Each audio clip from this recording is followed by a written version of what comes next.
friends, welcome to iExamBee. I'm Satakshi and I'm your English faculty at iExamBee. And in this video हम देखेंगे कुछ बहुत ही ज़रूरी एक बहुत इंपॉर्टेंट नोटिफिकेशन जो कि EPFO डिपार्टमेंट ने निकाला है EO और AO पोस्ट के लिए और एक APFC के लिए। और ये पोजीशंस जो हैं आपके EPFO के डिपार्टमेंट के लिए हैं, एनफोर्समेंट ऑफिसर, अकाउंट्स ऑफिसर और असिस्टेंट प्रोविडेंट फंड कमिश्नर। इनके लिए पोस्ट है 418 आपके EO AO के लिए और 159 APFC के लिए। अब ये नोटिफिकेशन इंपॉर्टेंट इसलिए है, मैं आपको बस थोड़ी ही देर में बताऊंगी कि क्यों। सबसे पहले हम एलिजिबिलिटी क्राइटेरिया देख लेते हैं। यहाँ पर आपके EO AO के लिए आपको 30 इयर्स की आपकी एज होनी चाहिए मैक्सिमम, और जो आपके एसेंशियल क्वालिफिकेशंस हैं वो आपकी बैचलर्स डिग्री होनी चाहिए किसी भी सब्जेक्ट में, किसी भी रिकॉग्नाइज्ड यूनिवर्सिटी या इंस्टीट्यूट से, राइट। अब आगे देखें तो यहाँ पर APFC की एलिजिबिलिटी क्राइटेरिया में एक बहुत इंटरेस्टिंग बात है कि आपकी जो एज है वो 35 इयर्स की है। तो अगर आप 30 की का एज बार क्रॉस कर चुके हैं और आप वेट कर रहे थे कि कोई ऐसा एग्जाम आए गवर्नमेंट की साइड से जो मैं दे सकूं, तो ये वो एग्जाम है जो आप दे सकते हैं अगर आप 30 का एज बार आपने क्रॉस कर दिया है तो, राइट। और इसके लिए भी एसेंशियल क्वालिफिकेशन कभी ऐसा होता है कि 30 से ऊपर अगर किसी के एज के लिए एलिजिबिलिटी होती है किसी एग्जाम के लिए, तो उसमें वो लोग थोड़ा मास्टर्स और ये सब एसेंशियल क्वालिफिकेशंस में डाल देते हैं। पर यहाँ पे बिल्कुल भी ऐसा नहीं है, केवल आपको एक डिग्री लेनी है फ्रॉम अ रिकॉग्नाइज्ड यूनिवर्सिटी और इक्विवेलेंट, ठीक है। और पर यहाँ पर एक डिजायरेबल भी है, यानी कि अगर आपके पास डिप्लोमा होगा कंपनी लॉ, लेबर लॉ या पब्लिक एडमिनिस्ट्रेशन में, तो ये डिजायरेबल क्वालिफिकेशंस आगे आपके काम आएंगी। मैं बताती हूँ कब, इंटरव्यू के टाइम पे मैं बताती हूँ आपको अभी। और इसके अलावा सबसे पहले हम देख लेते हैं इम्पॉर्टेंट डेट्स। और यहाँ पर जो है फॉर्म ऑलरेडी खुल चुके हैं, आप भर सकते हैं। 25 फेब से खुल गए थे और 17 मार्च की शाम को 6 बजे तक खुले हैं, तो 17 मार्च तक आप भर सकते हैं। और ये डेट इसीलिए भी इम्पॉर्टेंट है क्योंकि आपकी सारी एलिजिबिलिटी जो है वो इस डेट को बेस पे रखकर कंसिडर की जाएगी, राइट। तो अगर आपका बर्थडे 17 मार्च के बाद आता है पर इसी साल आता है और उस टाइम पर, जैसे इस साल अगर कोई है जो कि 30 साल के टर्न हो रहे हैं, वो ये फॉर्म भर सकते हैं EO AO के लिए और हाँ APFC के लिए भी। ये भी एक इम्पॉर्टेंट बात है जो मैं आगे अभी डिस्कस करूंगी, ठीक है। तो बेस डेट क्या है यहाँ पर आपकी एलिजिबिलिटी को कंसिडर करने के लिए 17 मार्च, ऑलराइट। अब स्कीम और सिलेबस देखते हैं, उससे पहले iExamBee के बारे में कुछ।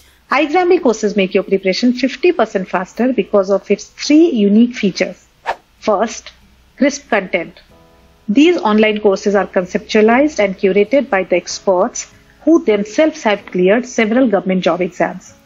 The whole syllabus is covered through short, crisp videos, followed by concept check questions and short summary notes in downloadable PDF format.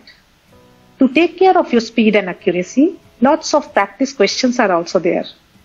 All the contents are arranged in such a manner that you are able to learn gradually and effortlessly, and that make your journey enjoyable and your preparation 50% faster. Second, flipped classroom. To clear your doubts, we have live sessions where you interact face to face with the expert faculty and they clear all your doubts. If you miss the sessions, no problem. iExamBee hai na? You get all the class recordings. Each and every student is unique and has his own strengths and weaknesses. And the third feature takes care of this. Our faculty and mentors help you craft your unique and personalized preparation strategy. You can book one-on-one sessions with the faculty and discuss anything that you may hesitate to ask in the live class. Also, they analyze your mock tests. Friends, iExamBee takes utmost care and effort to curate the course, which is just perfect for you and help you prepare 50% faster. The testimony of the 50% faster preparation is the huge number of selections in exams like RBI Grade B, SEBI Grade 8, NABARD, SBI, IBPS, PO, EPFO, FCI, and many others, covering all streams like IT, legal, etc. Please visit the testimonial page on our website and listen directly from the successful candidates. Time is your most valuable resource. We follow ROTI principle, return on time invested. By preparing 50% faster, you are increasing your chances of selection. Thank you. So yes, now coming to scheme and syllabus. सबसे पहले मैं आपको बता दूं कि ये एक pen और पेपर बेस्ड एग्जामिनेशन है. It is not a computer based examination, right. So pen and paper से आपको अपने आंसर्स इसमें मार्क करने हैं. अब EO-AO के स्कीम की बात करें. स्कीम एक्चुअली दोनों एग्जाम्स के लिए सेम है, EO-AO के लिए भी और आपके APFC के लिए भी. सो और स्कीम्स में 2 घंटे की ड्यूरेशन है. सब क्वेश्चंस में सेम मार्क्स होंगे और ऑब्जेक्टिव टाइप के क्वेश्चंस होंगे, मल्टीपल चॉइसेस के आंसर्स होंगे. हिंदी इंग्लिश दोनों लैंग्वेजेस में आपको क्वेश्चंस मिलेंगे, राइट. और रॉन्ग आंसर्स के लिए पेनल्टी है 1/3 मार्क्स की, राइट. ये EO-AO as well as APFC के लिए सेम स्कीम है, scheme of marking, right.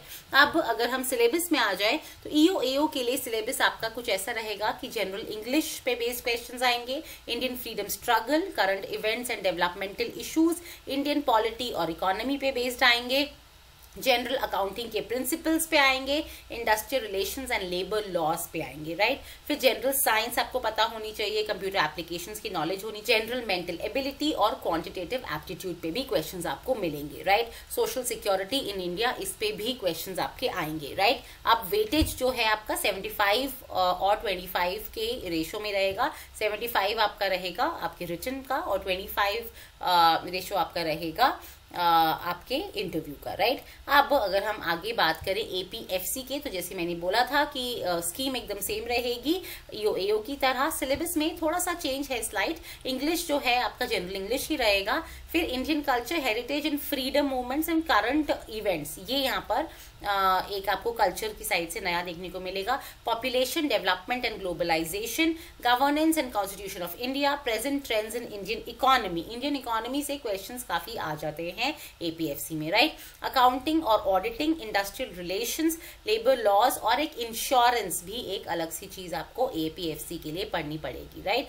Basic knowledge, computer application, general science same वैसा ही है. एलिमेंट्री मैथ्स, स्टैट्स और जनरल मेंटल एबिलिटी, यहाँ पे एक स्टैटिस्टिक्स इन्होंने अलग से डाला हुआ है और elementary mathematics. Social security in India, ये आपका EO-AO में भी ऐसे ही आएगा, राइट. अगेन वेटेज रिटन 75 एंड 25% आपकी वेटेज रहेगी इंटरव्यू की, राइट. अब एक बहुत ही इंपॉर्टेंट चीज जो मैंने पहले आपको बोली थी कि डिजायरेबल क्वालिफिकेशंस की क्या इंपॉर्टेंस है, तो वो ये इंपॉर्टेंस है कि अगर बहुत सारे लोगों ने बहुत सारे एप्लीकेशंस अगर आ गए और इंटरव्यू के लिए शॉर्टलिस्ट करना है, तब डिजायरेबल क्वालिफिकेशंस जो है वो काम आएंगी. उन लोगों को शॉर्टलिस्ट किया जाएगा जिनकी डिजायरेबल क्वालिफिकेशन हो या जो हायर एजुकेशन क्वालिफिकेशंस हो वो प्रिस्क्राइब से थोड़ी ज्यादा हो या उनके पास कोई रेलेवेंट फील्ड में एक्सपीरियंस हो. तो ये सब चीजें हैं यहाँ पे. एसेंशियल क्वालिफिकेशन और आपकी जॉब अगर आपने कोई कर रखी है या आपके कोई आपने हायर डिग्री अटेन कर रखी है, वो सब चीजें काफी यहाँ पर काम आएगी इंटरव्यू तक जाने के लिए, राइट. और हैविंग सेड दैट, ये स्पेशली बिल्कुल एकदम बोल्ड करके हाईलाइट करके EPFO ने अपने नोटिफिकेशन में डाला है कि कैंडिडेट को इसीलिए जरूरी है कि वो सब कुछ जो भी उनका एजुकेशन क्वालिफिकेशंस हैं, चाहे वो मिनिमम से ऊपर भी हैं, हालांकि वो एसेंशियल रिक्वायरमेंट नहीं है, पर वो मेंशन जरूर करें कि आपका वर्क एक्सपीरियंस और आपकी सारी क्वालिफिकेशन सब कुछ फॉर्म में जरूर मेंशन करें, राइट. और एक इंपॉर्टेंट नोट इन्होंने डाला है कि आपको जो इंटरव्यू के 100 मार्क्स हैं उसमें से मिनिमम अनरिजर्व्ड को 50 लाने ही हैं, OBC को 45 लाने ही हैं और SC ST और फिजिकली हैंडीकैप को 40 मार्क्स लाने ही हैं, राइट. तो इस तरह से आपका जो मिनिमम आपके मार्क्स लाने का लिमिट है वो इन्होंने यहाँ पे ऑलरेडी सेट की हुई है, राइट. अब आगे देखिए तो एक बहुत इंपॉर्टेंट क्वेश्चन जो कि हम सबके दिमाग में आ सकता है, क्या मैं दोनों पोस्ट के लिए अप्लाई कर सकता हूं या कर सकती हूं? तो इसका आंसर है हाँ, बिल्कुल कर सकते हैं आप. और ये साफ साफ EPFO ने अपने नोटिफिकेशन में ही मेंशन करा हुआ है कि जिन कैंडिडेट्स को दोनों पोस्ट के लिए अप्लाई करना है उनको 50 रुपीज, जी हाँ, ओनली 50 रुपीज भरना होगा. और यहाँ पे जो जिनको सिंगल पोस्ट के लिए करना है उनको 25 रुपीज भरना होगा, राइट. अब यहाँ पे जो कॉस्ट है फॉर्म की वो भी बहुत कम है, 25 and 25 rupees for each post. और इनफैक्ट फीमेल्स और रिजर्व कैटेगरीज के लिए कुछ हद तक ये एग्जेम्प्टेड भी है, उनको कोई पैसा नहीं भरना है, राइट.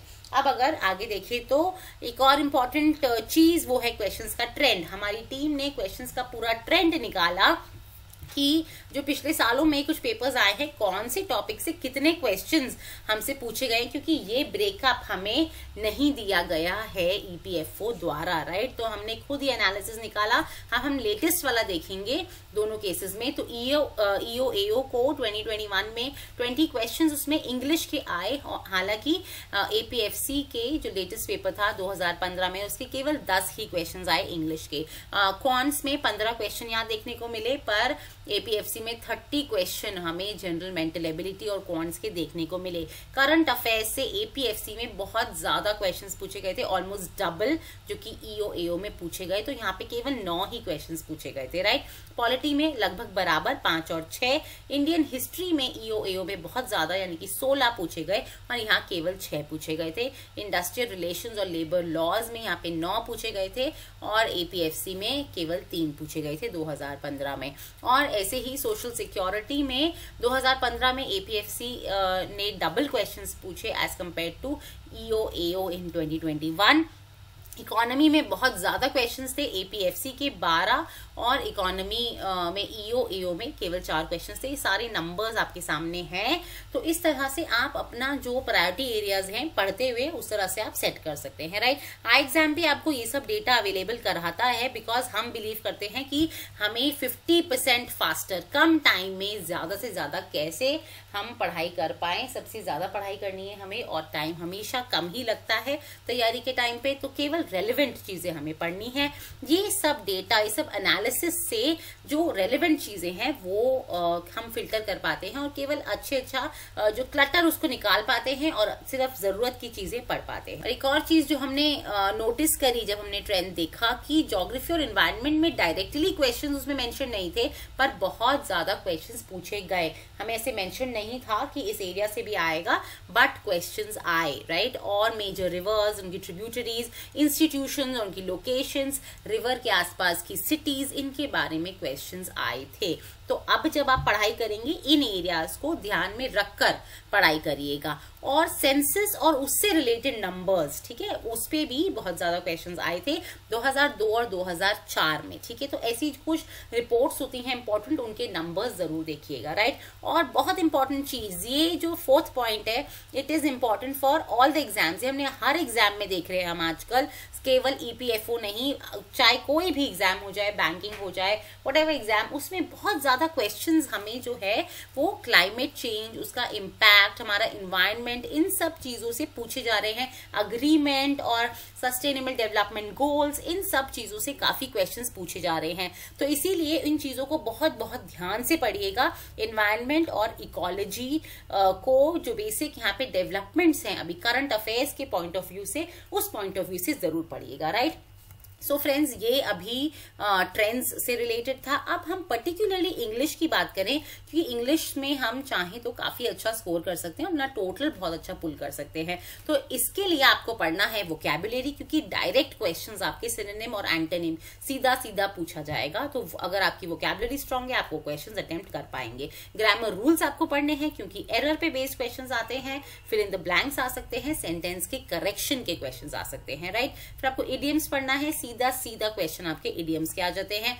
पार्ट्स ऑफ स्पीच इसलिए पढ़ना है क्योंकि थोड़ा एक सेंटेंस जैसे उन्होंने लास्ट टाइम दे दिया था, उसमें एक वर्ड दे दिया था ओनली, तो उस ओनली को हमें अलग अलग जगह फिट करना था। जो क्वेश्चन में डेटा था उसके हिसाब से आप प्रीवियस ईयर पेपर चेक कर सकते हैं, उसमें एक क्वेश्चन है, राइट। फिर फ्रेजल वर्ब्स पे डायरेक्टली क्वेश्चन आ रहा है और फिर आ रहा है question jumble parts of a sentence पे, राइट। और इसके अलावा आप jumble parts of a jumble sentences of a paragraph भी पढ़ सकते हैं, क्योंकि अभी तक तो नहीं आया, बट देन क्योंकि एपीएफसी का स्पेशली एग्जाम काफी पहले हुआ था, तो हो सकता है कि अब थोड़ा मॉडिफाई करके आए, प्रेजेंट ट्रेंड के हिसाब से आए, तो उसमें jumble sentences of a paragraph की भी आप तैयारी करें। फिर एडिटोरियल रीडिंग तो हमने करनी ही है, बिकॉज उससे हमारी वोकैबुलरी भी अच्छी होगी, रीडिंग स्पीड भी अच्छी होगी और हमारी जनरल नॉलेज भी बढ़ेगी। हमें थोड़ा जो हमारा पर्सपेक्टिव है हमें वो मिलता है चीजों का, राइट। तो इसीलिए हमें एडिटोरियल रीडिंग करना बहुत जरूरी है, और हो सकता है कि हमें एक रीडिंग कॉम्प्रिहेंशन भी दे दें। तो हालांकि आया नहीं है अभी तक, बट स्टिल हमें रेडी रहना है। अगर आ जाए तो हमारी तैयारी पूरी होनी चाहिए, राइट। तो इसीलिए एडिटोरियल रीडिंग आप पूरी करेंगे। जितना इस स्क्रीन पे लिखा है उतना आपने पढ़ लिया। इंग्लिश सेक्शन के 20 क्वेश्चन आए, चाहे आपके 25 आ जाए चाहे 10 ही आए, वो नंबर आपके पूरे पूरे पक्के हो जाएंगे, right. So this is all for the video friends, I hope you liked it. ये वाला फॉर्म आप जरूर भरिए और हमारे चैनल को सब्सक्राइब करें, बेल आइकन जरूर दबाएं, क्योंकि EPFO एग्जाम से रिलेटेड हम सब इंफॉर्मेशन आप पे पोस्ट करते रहेंगे। और अगर आप चाहें तो हम इसका एक्चुअली एक कोर्स भी लॉन्च कर रहे हैं, आप चाहें तो उसका डेमो चेकआउट कर सकते हैं, या स्क्रीन पे जो नंबर दिया है उस पर कॉल करके और इन्फॉर्मेशन ले सकते हैं।